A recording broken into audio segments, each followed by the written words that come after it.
This video is dedicated to Snowflake 2 that went out of sight on the first flight.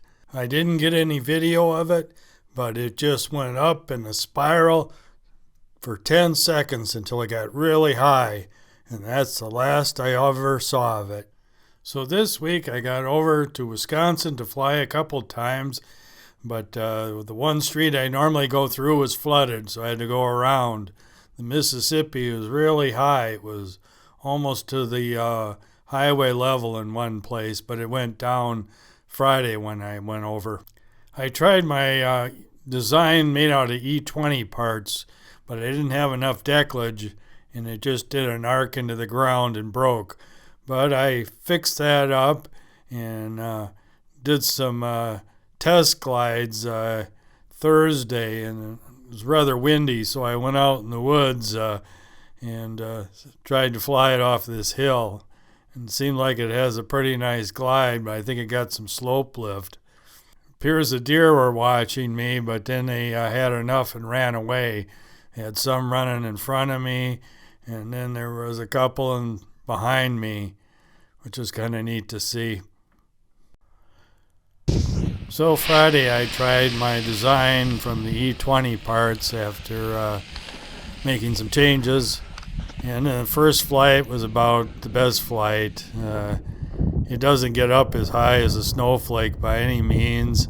And this design, it seems like it's not real stable. It tends to wander around the sky a lot. But it had a fair flight, the first flight, and it didn't get any better than that.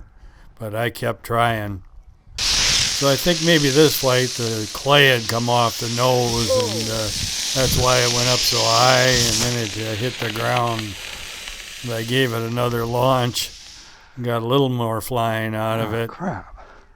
This flight I didn't do a very good launch, and it stalled, and then it hit this electrical system near the irrigation stuff. And that dented the wing just a little bit, but at least I brought some CA this time, and I patched it up and tried it again. These TSP motors work pretty well, but sometimes it seems like they fail to go.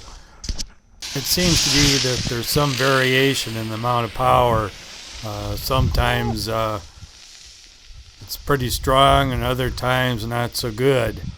I had a spectator for a little while, and you can see this flight, it kind of wandered around the sky too. It never got real high. No. In this flight, the motor never started up. It seems to happen fairly rare, but it does once in a while. And this last flight, it was a fairly good flight, nothing spectacular. It circles too tight at times, and then it'll open up, and then it'll turn another direction. But it was just good to get some experience with these motors. Looking at it afterwards, it got pretty black over the top of the wing. I'm glad I had the aluminum foil. So I took a break and had some lunch, and then I came back in the afternoon and flew some different planes. But then I got out the air hair again. Plane is pretty stable, but it's just really too big for good performance with these motors. If you could happen to get a low-level thermal, no doubt it would keep going up, but that hasn't happened yet. In this next flight, it seemed like the motor was putting out more, and that caused it to bank too much to the left because the motor had some twist in it. Well, I had to do some repair work, and I put the motor more straight. So after the repair, here's another flight that went fairly high and fairly long, and I had the binoculars on it the whole time. Thought I had a good line on it, but darn if I could find it. I walked back and forth several times and just couldn't seem to find it. So I got out my drone and I tried flying over it, and I took a bunch of pictures and I took video, and I flew my E20 for a while, and I was walking in this field, and darn if I didn't find it.